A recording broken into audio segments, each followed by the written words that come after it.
नमस्कार दोस्तों, अभी भी आई सभी पेंशनर्स केंद्रीय कर्मचारी राज्य कर्मचारियों के लिए बड़ी खबर। जी हां, आज महंगाई भत्ता सैलरी व पेंशन में बढ़ोतरी को लेकर बहुत ही बड़ी गुड न्यूज आ चुकी है। वही कर्मचारियों व पेंशनर्स से जुड़ी अन्य भी बड़ी खबरें है जिसकी जानकारी आपको सबसे पहले इस वीडियो में देखने को मिलेगी। तो बने रहे वीडियो के लास्ट तक। इससे पहले अगर आपने अभी तक भी इस वीडियो पर एक लाइक नहीं किया तो एक लाइक कर दीजिए, क्योंकि आपका एक लाइक ही हमारी मेहनत का फल होता है। वही चैनल को भी फ्री में सब्सक्राइब नहीं किया, सब्सक्राइब कर लीजिए ताकि आगे भी आपको इसी तरह की लेटेस्ट से लेटेस्ट न्यूज़ सबसे पहले देखने को मिलती रहे। तो चलिए दोस्तों, पहली बड़ी अपडेट की बात करते हैं जो बहुत ही बड़ी खबर है। जी हां, आपको बता दें कि नागरिक कर्मचारियों को ट्रेवल रीइंबर्समेंट में मिली सौगात, डीएम हो सकता है इजाफा। जी हां, आपको बता दें कि सरकार ने केंद्रीय कर्मचारियों को 7 वेतन आयोग में थोड़ी राहत दी है। केंद्र सरकार ने कहा कि पे लेवल 9 से 11 पे मैट्रिक्स में सरकारी कर्मचारियों को अब यात्रा भत्ता का दावा करने के लिए यात्रा की तारीख और गाड़ी का नंबर जैसे विवरणों का स्व प्रमाणन सेल्फ सर्टिफिकेशन देने की दरकार नहीं होगी। वही कहा जा रहा है कि सरकार आने वाले दिनों में महंगाई भत्ते को लेकर भी सरकारी कर्मचारियों को खुशखबरी दे सकती है। वित्त मंत्रालय के तहत काम करने वाले विभाग ने घरेलू यात्रा के लिए केंद्रीय कर्मचारियों के लिए रीइंबर्समेंट क्लेम के लिए नियमों का आसान कर दिया है, जिसके तहत अब केंद्रीय कर्मचारियों को ट्रेवल अलाउंस क्लेम के लिए सेल्फ सर्टिफिकेशन देने की जरूरत नहीं होगी। इसका लाभ 7 वेतन आयोग के पे लेवल 9 से 11 में आने वाले कर्मचारियों को मिलेगा। इन कर्मचारियों को अब रोजाना मिलने वाले भत्ते के तहत लोकल यात्रा के रीइंबर्समेंट क्लेम के लिए किसी रसीद या वाउचर की जरूरत नहीं होगी। सरकार के आदेश में कहा गया है कि कई रेफरेंस मिले थे जिसमें शहर के भीतर यात्रा के लिए यात्रा शुल्क के रीइंबर्समेंट का दावा करते हुए रसीद या वाउचर के लिए पे लेवल 9 से 11 तक के अधिकारियों को दिक्कतों का सामना करना पड़ रहा है। अब इन लेवल के कर्मचारियों को यात्रा भत्ते का दावा करने के लिए ऐसे विवरणों को देने से छूट दे दी गई है। इससे पहले लेवल 8 और इससे नीचे के कर्मचारी शहर के अंदर यात्रा करने पर वाउचर या रसीद सबमिट करने से छूट दी गई थी। वे आपको बता दें कि डीएम हो सकता है इजाफा। जी हां, आपको बता दें कि 7 वेतन आयोग के कार्यान्वयन के दौरान यात्रा भत्ता नियमों में शहर के भीतर यात्रा शुल्क के लिए रिम्बर्समेंट निर्धारित किया था। हालांकि अब स्तर 8 और नीचे के सरकारी कर्मचारी भी प्रमाणीकरण के बिना कोई वाउचर दिए बिना यात्रा शुल्क के रीइंबर्समेंट का दावा कर सकते हैं। वही 7 वेतन आयोग पर आने वाले दिनों में और अच्छी खबरें आ सकती है और सरकार 2021 में महंगाई भत्ते में बढ़ोतरी की घोषणा कर सकती है। सरकारी कर्मचारियों के जीवन स्तर में सुधार के दृष्टिकोण के साथ डीए 1 साल में 2 बार बढ़ाया जा सकता है। वही अगली बड़ी खबर, 9 लाख सरकारी कर्मचारियों को डबल गिफ्ट सैलरी और रिटायरमेंट आयु में होगी बढ़ोतरी। जी हां, इस वक्त की बड़ी खबर है। आपको बता दें कि 9 लाख सरकारी कर्मचारियों के लिए बड़ी राहत की खबर आई है। इन 9 लाख सरकारी कर्मचारियों की सैलरी में बढ़ोतरी होगी। इतना ही नहीं, सरकार ने इनकी रिटायरमेंट आयु में भी इजाफा करने का फैसला लिया है।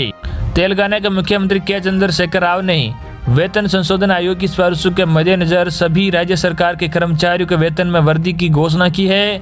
उन्होंने इन कर्मचारियों की रिटायरमेंट आयु को मौजूदा 58 वर्ष से ज़्यादा करने का भी ऐलान कर दिया है। आपको बता दें कि कितनी बढ़ेगी सैलरी। जी हाँ, तेलंगाना राज्य के सरकारी कर्मचारियों की सैलरी रिटायरमेंट आयु में कितनी बढ़ोतरी होगी, अभी इस पर कोई फैसला नहीं लिया गया है, मगर संभावना है कि बहुत जल्द इस पर फैसला लिया जा सकता है। मुख्यमंत्री कार्यालय के एक आधिकारिक बयान में कहा गया है कि राव ने सभी सरकारी विभागों में रिक्तियों को भी जल्द भरने का फैसला लिया है, यानी राज्य में बहुत जल्द सरकारी कर्मचारियों के लिए भर्तियां की जा सकती है। नया साल शुरू होते ही मिला तोहफा। जी हां, आपको बता दें कि नए साल की शुरुआत में ही तेलंगाना के मुख्यमंत्री, जिन्हें केसीआर के नाम से जाना जाता है, उन्होंने अपने इन फैसलों से कर्मचारियों के लिए न्यू ईयर का गिफ्ट करार दिया है। बयान में कहा गया है कि मुख्यमंत्री ने मुख्य सचिव सोमेश कुमार की अगुवाई में एक आधिकारिक समिति नियुक्त की है। इसमें प्रमुख सचिव वित्त के रामकृष्ण राव और प्रमुख सचिव जल संसाधन विकास रजत कुमार को सदस्य के रूप में शामिल किया गया है। यह समिति इन फैसलों को लागू करने के तौर तरीकों पर काम करेगी। पीसीआर रिपोर्ट का होगा अध्ययन। जी हां, आपको बता दें कि जनवरी के पहले सप्ताह में समिति पे रिवीजन कमीशन की रिपोर्ट का अध्ययन करेगी। दूसरे सप्ताह में समिति कर्मचारियों की यूनियनों के प्रतिनिधियों से मुलाकात करेगी। मुख्यमंत्री ने निर्देश दिया है कि वेतन वृद्धि का फायदा सभी सरकारी कर्मचारियों, अनुदान प्राप्त कर्मचारियों, कार्य प्रभारित कर्मचारियों, दैनिक वेतन कर्मचारियों, पूर्णकालिक आकस्मिक कर्मचारियों, अंशकालिक आकस्मिक कर्मचारियों और पेंशनरों को मिलना चाहिए। समिति देगी इसका सुझाव। जी हां, आपको बता दें कि बनाई गई समिति सरकार को वेतन वृद्धि का प्रतिशत, कर्मचारियों की सेवानिवृत्ति की आयु में वृद्धि की सीमा, सेवा नियमों में संशोधन, पदोन्नति के लिए संशोधित नीति और जोनल शिफ्ट आदि को लागू करने के लिए कानूनी समस्याओं को दूर करने के लिए अपनाई जाने वाली नीति की सिफारिश करेगी। बाद में स्टेट कैबिनेट बैठक करेगा और अंतिम फैसला लेगा।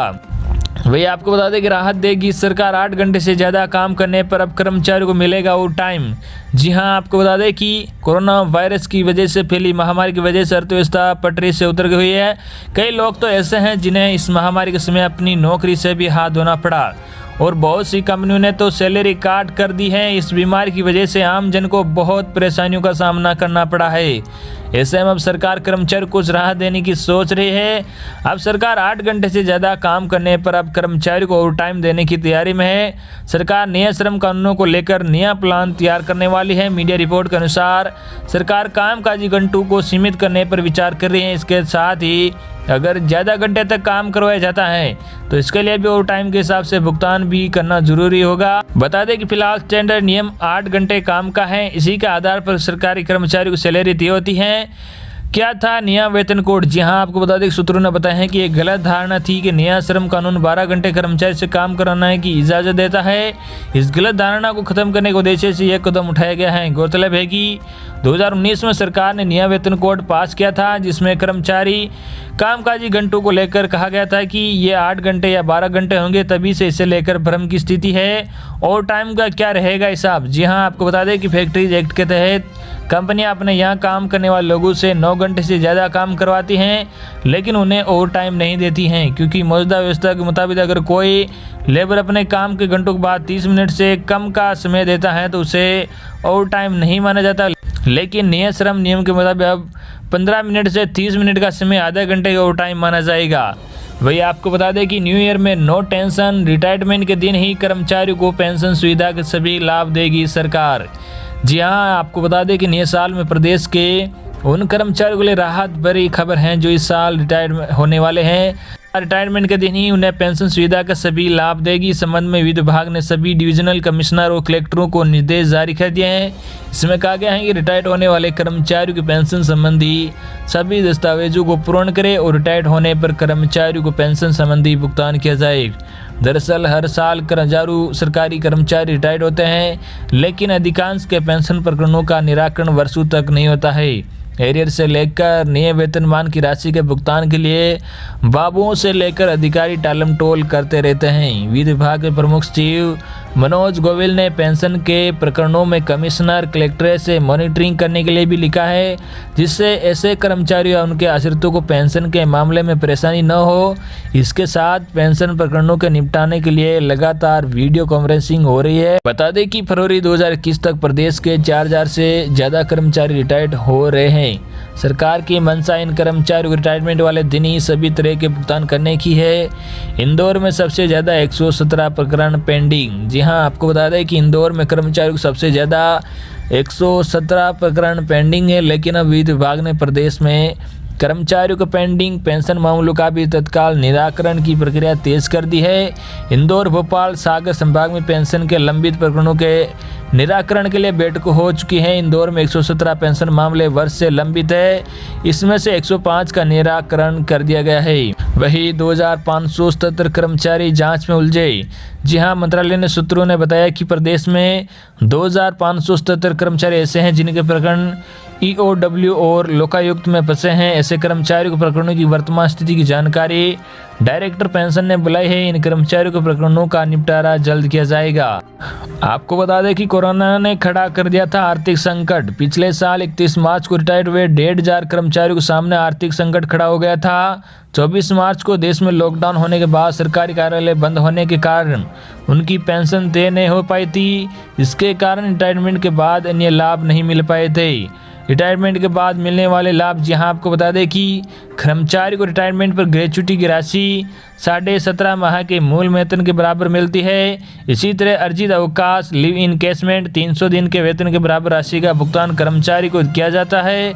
इसी तरह कर्मचारियों के लिए सुमन बीमा बचत योजना लागू है। इसके तहत 65% प्रीमियम और 35% बचत खाते में राशि जमा की जाती है। रिटायरमेंट के समय बचत खाते की राशि कर्मचारी को दी जाती है। इसके अलावा जीपीएफ की राशि कर्मचारी को भी दी जाती है, लेकिन इसमें जीपीएफ और पेंशन का निर्धारण रिटायरमेंट के पहले नहीं हो रहा था।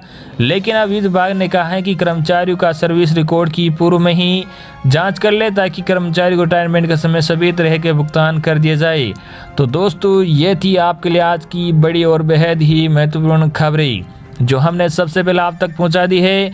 आई होप कि आपको आज की हमारी खबरें पसंद आई होगी। इस वीडियो पर ज़्यादा से ज़्यादा लाइक और इस वीडियो को ज़्यादा से ज़्यादा अपने दोस्तों तक जरूर शेयर करना।